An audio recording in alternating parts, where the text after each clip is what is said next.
Congress party ఏం చేసింది, రాహుల్ గాంధీ గారు వారి కుటుంబం ఏం చేసింది, వాళ్ళ చరిత్ర మాట్లాడుతున్నారు. నేను రఘుకి ఏమంటున్నానంటే, నేను ఒకటే చెప్తున్నా, రఘు, ఒక పొలిటీషియన్గా నువ్వు ఎక్స్పోజ్ కావడానికి నువ్వు ఏది మాట్లాడినా అది నేనేమి కామెంట్ చేయ. కానీ ఒక చరిత్ర, ఒక త్యాగము, ఒక ఐడియాలజికల్ మంచి భావాలు, మంచి ఆలోచనలు ఇవన్నీ కూడుకున్న వ్యక్తి ఈ దేశ రాజకీయాల్లో ఉన్నారు. అది ఎవరయ్యా అంటే ఒక రాహుల్ గాంధీ గారు ఉన్నారు. ఇది ఏదో మా పార్టీ నాయకుడు కదా అని నేను చెప్పడం కాదు.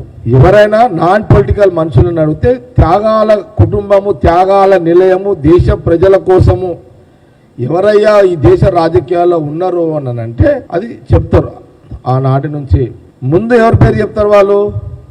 ఇందిరా గాంధీ గారి నుంచి చెప్తారు. తర్వాత నెహ్రూ గారి చరిత్ర వస్తుంది, మహాత్మా గాంధీ వారి యొక్క త్యాగాల చరిత్ర వస్తుంది, దాని తర్వాత రాజీవ్ గాంధీ గారిది వస్తుంది, సోనియా గాంధీ గారిది వస్తుంది. ఈరోజు వాళ్ళ యొక్క జీన్స్, వాళ్ళ బ్లడ్డే ఈరోజు దేశ రాజకీయాల్లో రాహుల్ గాంధీ గారు.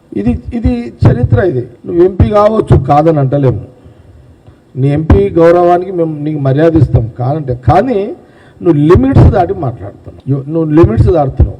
నేను కూడా మోడీ గారి గురించి చాలా మాట్లాడవచ్చు, కానీ మేము లిమిట్స్లో ఉంటాం, గౌరవంగా ఉంటాం. ప్రధానమంత్రి గారు మోడీ గారు గౌరవంగా ఉంటాం. నువ్వేదో మొన్న కిషన్ రెడ్డి మొట్టికాయలు వేసిండు కదా అని మాట్లాడుతున్నట్టు. మన కిషన్ రెడ్డి మొట్టికాయలు వేసినట్టుంది కదా, రఘుకి డైరెక్ట్ ఇండైరెక్ట్ వేసినట్టున్నాడు, మాట్లాడుతున్నాడు. ఇప్పుడు ఆయన పాపం ఇప్పుడు ఆయన రాజకీయ ఉనికి కాపాడుకునే ప్రయత్నంలో రాహుల్ గాంధీ గురించి కామెంట్ చేస్తున్నాడు, కాంగ్రెస్ పార్టీ గురించి కామెంట్ చేస్తున్నాడు. కాశ్మీర్ అంటాడు, కన్యాకుమారి అంటాడు, తెలంగాణ అంటాడు, అదంటాడు, ఇదంటాడు.